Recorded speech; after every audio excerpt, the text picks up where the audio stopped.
Edward Scissorhands is literally such an iconic character, so if you want to go as him for Halloween, or maybe you're thinking that you want to go as him for a convention, here is how to do a makeup tutorial to turn yourself into Edward Scissorhands. Starting off, I put in some contacts. I ended up using these larger circular black ones. Those are just going to make my eyes look a bit more uncanny. Gluing down my eyebrows. This is so important. You need to at least glue them down and get them stuck in place, so I am using one of these purple glue sticks, using the back end of this brush to flatten them against my skin. I went back over it with the glue stick after, and when it was dry, I used this correcting stick to cover my eyebrows. Now, normally I'll use typically red over first and then I'll correct. This one was a little bit different just because I was using a white for the base, so I went over that with some red to at least cover the remainder of my eyebrows. Now I'm using some foundation, going over everything, along with also my eyebrows, and then just blending that all out. Then after I have that layer down, I'm going a bit lighter. I'm using actually some watered down makeup that is from Mayron. This is a water activated makeup, and I found that blending this in with the foundation that I had below worked very well because I didn't want to make it too light, and I also didn't want to make it too dark. So this was pretty much the perfect tone for Edward Scissorhands. Now, after that was blended, then I used some Synwax. Synwax is a scar wax alternative, and it's my preferred type just because it has a lot more bend to it, and it typically will not crack. So I took a couple of these small pieces, and I pulled them out. A couple of different areas on my skin, I was able to just stick these down, but typically certain ones, if they're going to be a little bit on the longer side, you're going to want to put something down like Pros-Aide. Pros-Aide, cream Pros-Aide is what I ended up using, and that's going to create a sticky base for all of these different things that you want to stick down. I'm putting this on very lightly. Once it is clear, then you are good to go and stick your materials down. This just really helps to grip the scar wax, Synwax, or whatever you're going to use for the little scarred portions of Edward Scissorhands' face. So I'm filling in some of these areas, and I did have a reference up to see where his different scars were. Now I'm cutting into where my jawline is on both sides, adding just a bit of shadow.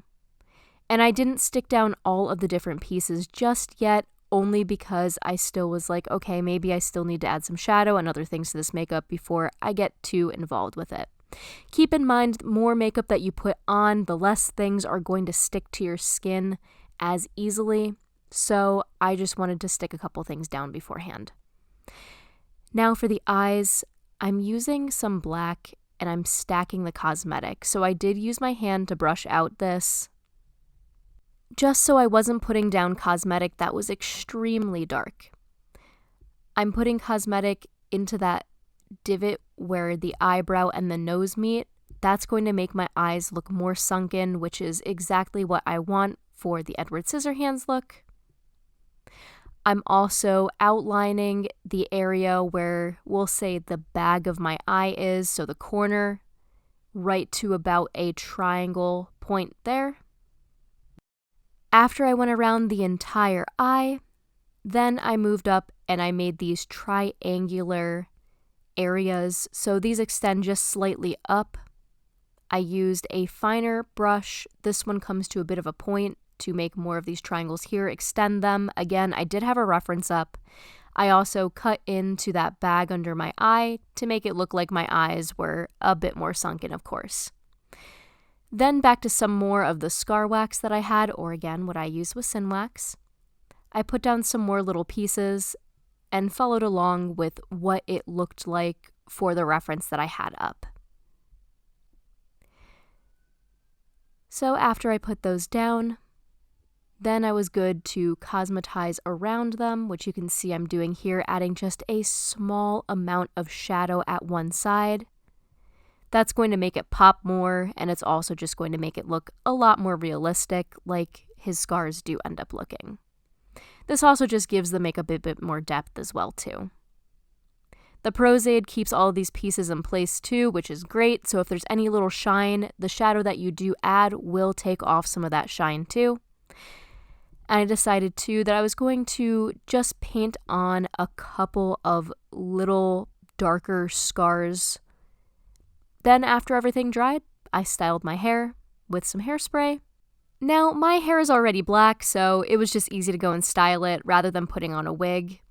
And after I had my hair styled, which hairspray surprisingly takes a long time to go and dry, then I was good to put on the remainder of the costume for that. So a simple button-up shirt, a turtleneck underneath. I had some little loops that I sewed into it.